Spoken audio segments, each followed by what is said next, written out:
The janitor's shift had stretched late into the evening, the kind of silence where the hum of fluorescent lights felt louder than footsteps. He leaned on his mop handle, his back aching, but his eyes softened whenever he looked at his son.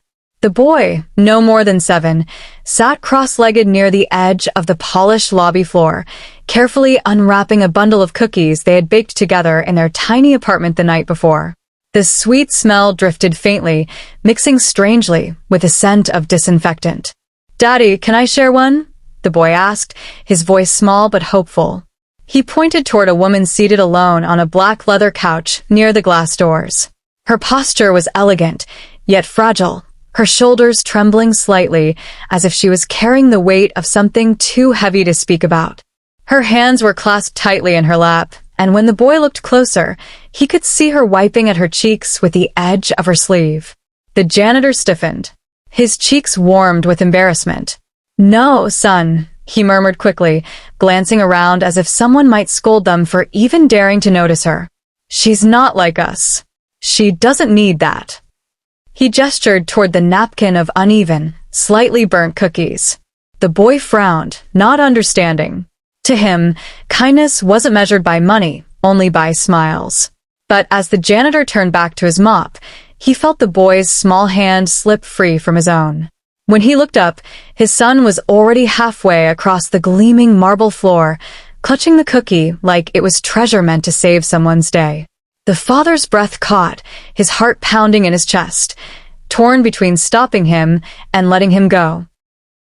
At the top of the stairs, the mechanic gently set her down, careful to keep his hands steady, as though letting go too quickly might cause her to break. She leaned against the wall, her chest rising and falling in shallow breaths, but her eyes, those wide, luminous eyes, were fixed on him with a seriousness far beyond her years. He crouched down so they were face to face, wiping the sweat from his brow with the back of his rough hand. His heart hammered in his chest, though he didn't know why a sick little girl's words had unsettled him so much. She gave him a tiny, tired smile. "Now I'll tell you," she whispered, her voice thin, like a secret meant only for him. The mechanic leaned closer, his calloused fingers resting against the stair to steady himself. For a moment, he thought she might simply thank him, or tell him something silly, the way children sometimes did to feel important.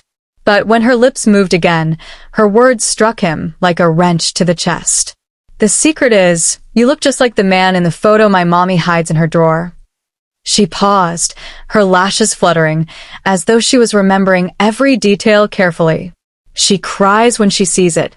She told me once he was my father." The world seemed to tilt. His breath caught, and he felt an ache rise up in his throat, sharp and unyielding. He hadn't heard her mother's name in years, hadn't even let himself wonder where life had taken her after everything had fallen apart. And yet here, in this fragile little girl's trembling confession, the truth had been laid bare. He stared at her, searching her face, her tiny nose, the shape of her mouth, the spark in her eyes, and with every passing second, recognition sank deeper into his bones. She wasn't just any child. She was his. The grease under his nails, the smell of engines clinging to him, the years of wandering without purpose, all of it suddenly seemed meaningless compared to the quiet heartbeat of this discovery. She blinked up at him, uncertain,